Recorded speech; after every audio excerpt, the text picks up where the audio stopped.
Start. Good morning children. आज जो है हम लोग सब्जेक्ट मैथ क्लास 3 का जो है पढ़ेंगे। सबसे पहले आपका चैप्टर है रिविजिंग चैप्टर, जो पिछले क्लास में हम लोग पढ़े थे, इसी के विषय में दिया गया इस चैप्टर में। तो एक्सरसाइज फर्स्ट में है कि right each of the flowing numbers in words. आप देख रहे हैं अपने अपने बुक में जो एक्सरसाइज फर्स्ट का फर्स्ट सवाल जो है, हेडिंग जो है write each of the flowing numbers in words. Words में आपको लिखना है। हाँ, प्रत्येक नंबर को आपको वर्ड्स में लिखना है। तो पहला बताया गया है 117। पहला का ए जो है 117 यहाँ लिख दिए हैं, इक्वल टू ये जो है आपको वर्ड्स में इसको लिखना है। हाँ, नंबर में जो है दिया गया है उसको वर्ड्स में लिखना है।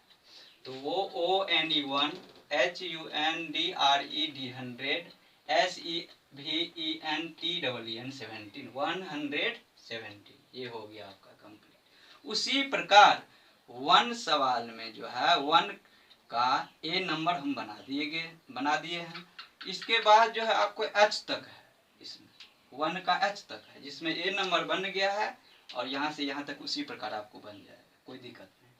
फिर सेकंड सवाल देखिए, सेकंड में है, सेकंड के ए में कि सेकंड में कह रहा है right the flowing numbers in figure. हाँ, यही का अपोजिट दिया है। इसमें कह रहा है आपको फिगर में लिखने के लिए, ये इतना दिया है आपको वर्ड्स में और उसको फिगर में लिखना है, मतलब इसमें लिखना है। तो 159 आपके बुक में लिखा हुआ है, 2 का ए सवाल है। 159 जो है आपको लिख दिया, उसको फिगर में 159 लिख दिया है। इस सब में कोई प्रॉब्लम नहीं, इसीलिए मैं तेजी के साथ चल रहा हूँ, अभी आप लोग सही से समझ लें। 3 का ए, अब चलिए 3 का ए में है complete each of the flowing patterns. अब पैटर्न किसको कहते हैं? तो पैटर्न जो है घट भी सकता है, बढ़ भी सकता है, इसमें कोई लिमिटेशन नहीं है। इसीलिए पैटर्न अपने बुक में देखेंगे। 3 नंबर सवाल complete each of the flowing patterns, 3 का ए नंबर है। तो 3 का ए नंबर में आपको दिया गया है 294, 296, फिर 3 खाली जगह है, फिर 304, फिर खाली जगह है। इसमें आपको पुट करना है जो क्या नंबर होगा, किस तरह का नंबर होगा। तो पैटर्न में हम लोग सबसे पहले शुरू का नंबर देखेंगे, जो क्या है 294 है यहाँ, और यहाँ हो गया 296, मतलब यहाँ 2 ऐड हुआ है। हाँ, इसीलिए इसमें 2 ऐड करके इस नंबर को पुट करना है। जहाँ जहाँ खाली है उस संख्या में, पीछे के संख्या में 2 ऐड करके उसको पुट करते जाएंगे। तो 296 में 2 को पुट किए तो 298, 290 में फिर 2 को 300, इसी प्रकार आपको पुट करते करते 306 तक पूरे कंप्लीट है। इसी प्रकार आपको पैटर्न 3 का जो है ए नंबर हो गया। अब BCDE बचा। इसी प्रकार आपको अपने दिमाग लगा के कुछ हेल्प की मदद हो तो अपने पेरेंट्स की मदद ले सकते हैं। जो समझ में नहीं आए उससे पूछ सकते हैं, और इस प्रकार उसको सोल्व करना है आपको। हाँ, तो 3 तक कंप्लीट है, इस समय कोई दिक्कत ही नहीं है, क्योंकि सारा इजी है। पिछले क्लास में हम लोग ये सब रिविजिंग चैप्टर दिया ही है, क्योंकि पिछले क्लास में ये सब रिवाइज कर चुके हैं। इसीलिए अब 4 नंबर देखिए। तो 4 में जो है 4 में कह रहा है कि counting by twos write number from 491 to 505। मतलब क्या? टूज मतलब होता है 2 ऐड करके। हाँ, और 3 मतलब होता है 3 ऐड करके, आगे संख्या बढ़ा के लिखना है। 5 मतलब होता है कि 5 ऐड करके। काउंटिंग बाय 20 है तो 20 ऐड करके। इसी प्रकार 4 का ए बता रहा हूँ। तो 4 का ए जो है आपको 491 है। अब 491 में 2 ऐड करेंगे हम, क्योंकि यहाँ टूज है। टूज मतलब होता है 2 ऐड करके लिखा जाता है काउंटिंग में। तो यहाँ पे जो है आपको 4 का ए में 491 में 2 ऐड किए तो 493, फिर 495, फिर 497, इसी प्रकार ऐड करते करते यहाँ तक आपको 505 तक पूरा संख्या कंप्लीट है। बस वही इसी प्रकार आपको जो है ये 4 का सवाल कंप्लीट हो गया। उसके बाद 5, 6, 7 तक उसी प्रकार है। अब 5 में क्या करेंगे, 3 ऐड करके लिख देंगे। 6 में क्या करेंगे, 5 ऐड करके लिख देंगे, और काउंटिंग बाय 20, और इसमें 7 में 20 ऐड करके लिख देंगे। बस हो गया ये 7 तक कंप्लीट आपका। अब चलिए 8 में, तो 8 में कह रहा है write each of the flowing numbers in expanded from. Expanded from किसको कहते हैं सो समझिए। एक्सपेंडेड मतलब विस्तृत होता है, विस्तार रूप। हाँ, एक होता है एक्सपेंडेड, एक होता है शॉर्ट फॉर्म, आगे हम लोग पढ़ेंगे। अभी एक्सपेंडेड फ्रॉम है, तो एक्सपेंडेड फ्रॉम मतलब विस्तृत रूप। इसमें 8 का ए है, सवाल 693 हमने लिखा, इक्वल टू 3 ब्रैकेट है और बीच में प्लस है। अब एक्सपेंडेड फ्रॉम हम कैसे बनाएंगे, ध्यान देना है।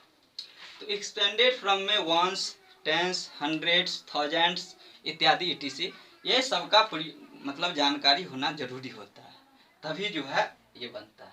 जैसे हम 693 में हम पूछेंगे वंस कौन है, टेंस कौन है, हंड्रेड्स कौन है, तो कैसे हम लोग मालूम कर सकते हैं। तो सबसे पहले वंस का पता करिए।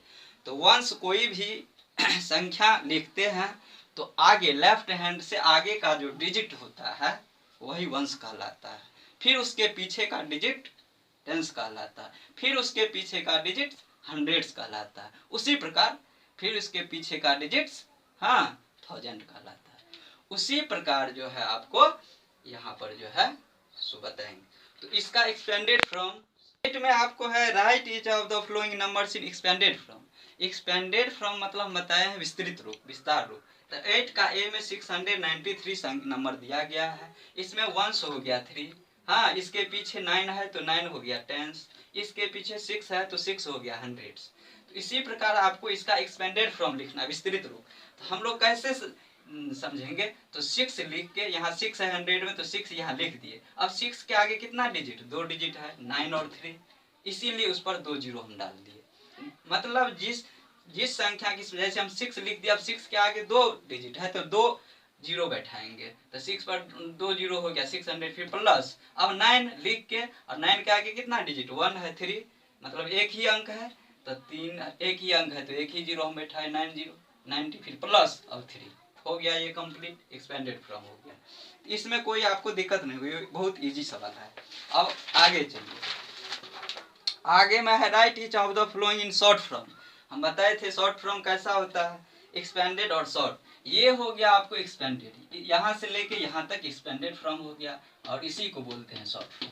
हाँ, इसको बोलते हैं शॉर्ट फ्रॉम, इसी को बोलते हैं एक्सपेंडेड फ्रॉम।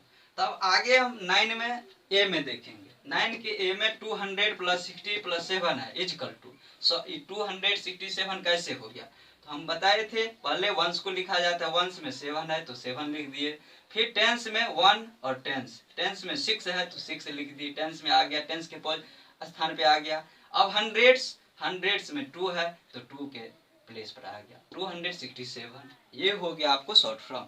हाँ, तो इसी प्रकार जो है आपको सारा बनेगा। अब यहाँ से 9 का ए हो गया, 9 का ए बन गया है, एफ तक पूरे इसी तरह बनेगा। अब जी नंबर 1 देखिए, जी में कह रहा है 500 प्लस 3 टेंस प्लस 8 वंस, इसको एक्सपेंडेड फ्रॉम बनाएंगे। तो 8 टेंस का मतलब होता है क्या, 8 वंस का मतलब होता है 8 ही, केवल 8। 3 टेंस का मतलब 3 पर 1 जीरो बैठ जाएगा तो 30 हो जाएगा, 3 टेंस मतलब 30, और 500 मतलब सबको पता है 5 पर 2 जीरो।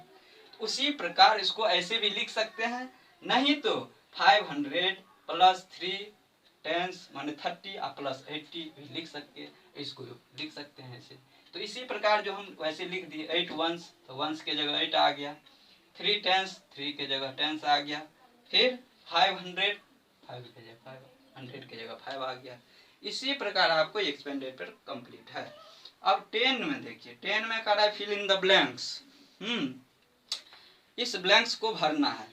तब पहला सवाल है द लार्जेस्ट 1 डिजिट नंबर। अब एक बात ध्यान दीजिए, लार्जेस्ट और स्मॉलेस्ट, हाँ कोई भी संख्या का बोलेगा 1 डिजिट लार्जेस्ट या 2 डिजिट लार्जेस्ट, तो लार्जेस्ट का मतलब क्या और स्मॉलेस्ट का मतलब क्या, इसको पहले समझिए।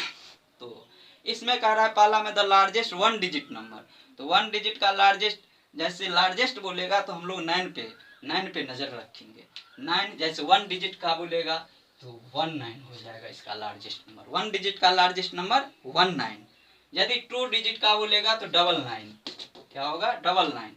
यदि 3 डिजिट का लार्जेस्ट नंबर बोलेगा तो कितना 3,999। इसी प्रकार आपको लिखते जाएंगे। 5 का बोलेगा 5 डिजिट लार्जेस्ट नंबर, तो 5 को 9 लिख देंगे, हो गया। अब देखिए स्मॉलेस्ट में क्या होगा। स्मॉलेस्ट में इसमें ध्यान देना है। स्मॉलेस्ट में हम लोग 0 पर ध्यान देंगे कि 1 डिजिट का स्मॉलेस्ट नंबर अब क्या होगा, 1 the smallest 1 digit number is क्या होगा, तो 1 डिजिट का स्मॉलेस्ट नंबर होता है केवल 1, क्या होता है केवल 1। अब उसी प्रकार आपको बी नंबर हो गया, इसमें 1 हो जाएगा द स्मॉलेस्ट 2 डिजिट नंबर। अब इसमें 2 डिजिट का नंबर का स्मॉलेस्ट बोल रहा है, तो स्मॉलेस्ट नंबर हम बोले 2 डिजिट का यदि लिखेंगे तो 1 पर एक 0 डालेंगे। 2 0 डालने से जैसे 2 0 डालेंगे तो ये गलत होगा और ये सही होगा, ये आपका गलत, ये सही होगा। क्यों? क्योंकि स्मॉलेस्ट में ध्यान रखा जाता है, मतलब जितना भी डिजिट का बोला जाता है उससे एक कम दिया जाता है 1 को छोड़ के। हाँ 1 को छोड़ के जो है आगे जो भी संख्या आएगा, जितना भी डिजिट का बोला जाएगा स्मॉलेस्ट में, उससे एक कम 0 डालेंगे। जैसे 5 डिजिट का स्मॉलेस्ट नंबर तो 1 पे 4 0 डालेंगे, तभी तो 5 नंबर पूरेगा। जैसे 5 डिजिट का बोलेंगे तो 1 पर हम 4 0 डालेंगे, तभी तो 5 नंबर आएगा। 1 2 3 4 5, समझ गए? इसी प्रकार आपको समझना है ध्यान से। अब चलिए, तो 10 का ए में हम बता दिए the largest 1 digit number is equal to 9। तो इसी प्रकार आपको ये सब कंप्लीट है। 10 तक आपको यहाँ तक अभी इतना ही तक रहने दो, आगे फिर हम लोग चलेंगे। हाँ, तो जो भी पढ़ाया जा रहा है उस पर ध्यान देना है और ध्यान से देखना है कि सर क्या बताए हैं और किस तरह से बताए हैं, किस आइडिया से बार बार उसको रिपीट करके उसको पढ़ना है। हाँ, जो नहीं समझ में आए अपने पेरेंट्स, माता पिता जो भी हो उससे कंसल्ट करके और उसको समझ के अपना आगे बढ़ना है। बस इसी के साथ